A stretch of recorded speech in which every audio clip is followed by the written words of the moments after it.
Today I'm going to go over my watch list for 12/15, December 15th, where we start always with the flow in order to build the watch list. In this watch list, I got 3 plays for bigger accounts and then 2 plays for the smaller accounts around, under that 0.75, not too crazy out of the money, and have good volume. So my first play here is Microsoft MSFT. Looking at this flow, right, we have these calls right here, 12/17, very close expiration, all the way up to 350 here, and then on the downside we have this 325 put as well, which is a nice play down, as well as this 327.5 put. So that gives us both sides to play with, both sides to maneuver with, which is good, Then going over to the chart, this is a 15-minute chart, Microsoft. On the upside, I like this 330.25. The reason I chose this as opposed to the second test here at this 329.68 area is because we had this double top here earlier in the morning, and I think over this we get up, to test this 331 as high as 335 area. We also can confirm this with some VPA over here, volume profiles on the side. The real big zone that we're working up to is that 335 area. If we can break this 330.25, that's a good move. And then on the downside, I like 326.25. It was a low here, some resistance in here, another low before we broke out a little bit, forming this kind of V shape. Under that, I like puts, and a big area to watch here is this 324.8 to 325 area on that one. On the daily, if we look at this, it's more of a gap down, but we do have buyers, a longer wick stepping in, so this can play down, and also can play out of a trend line, granted it breaks down further. Alright, secondly, we got Neo. So what I like about Neo is they announced they have a Neo Day on December 18th, so that can be a catalyst for us. But when looking at the flow here, we got this 32 call and the 30 put, the highest. We go as high as 37 here on these 12/17s right here, which is a good thing to see. But these 30 puts here are nice to play. We can play both up and down. Good volume, really good to see that as well. But I like Neo more because not only do we have that catalyst, but on the daily, if we look at this, we have this hammer candle here. Pretty small range compared to normal, but if we can get over these ranges, we can have a good move to the upside, and also needs to hold this support area, or we got a move down to the 30.29 5 area, which is a good move down. When we break it down, let's go over here 15 minutes. So on the upside, I like this 32.5 psych level as a call trigger, only because I want to see a little bit more of buyers step in before really call the trigger. We also have this big line here, 32.4 resistance. I want to see over that consolidation, and then that 32.5 is a big psych level to get over, consolidate over, and explode for a possible move up to 33 to 33.25. I like that move. And on the downside, we have a bunch of buyers stepping in here around 31.5. So I'm going to take puts underneath 31.5. 30 puts, looking for that 30 to 29.5 area. But we first, of course, have to break through 31.25, 31, those psych levels. Next, we got Uber. Uber today announced their best month ever. So that's, or their best week, I mean, ever. So that's something that's big, and I like to see. We also have this very explosive move early, flag on the 15. Which has given us 2 pretty good zones to play with on the up and the downside. On the upside, I like this 37.8 for calls.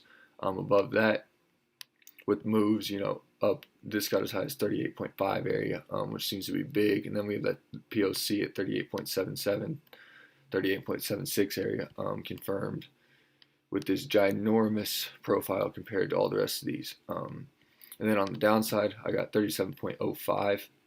We have 1, 2, 3 hits here, a double bottom. We break through this, I like it down to 36.5, and even lower than that, down to this 35.9 to 36.05 area of a retest of the initial breakout spot. So I like that as well.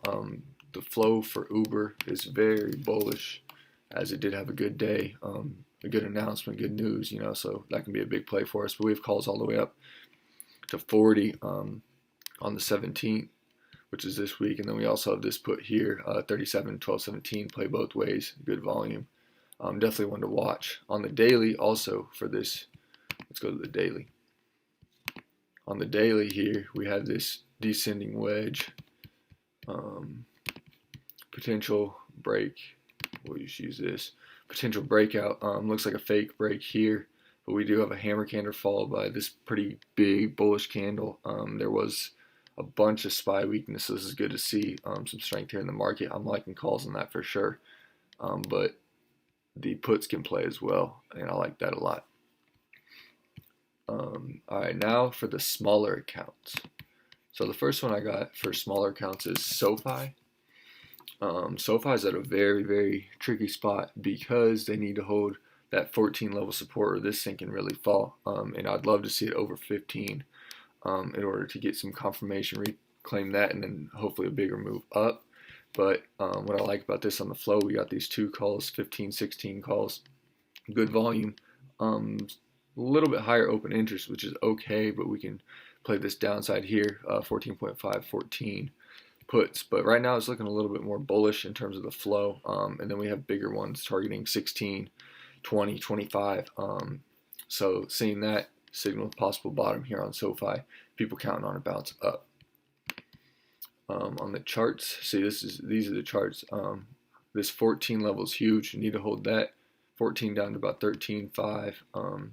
Need to hold that. We also have an inside day here. I like to play inside days, as no buyer or seller really has gained an advantage.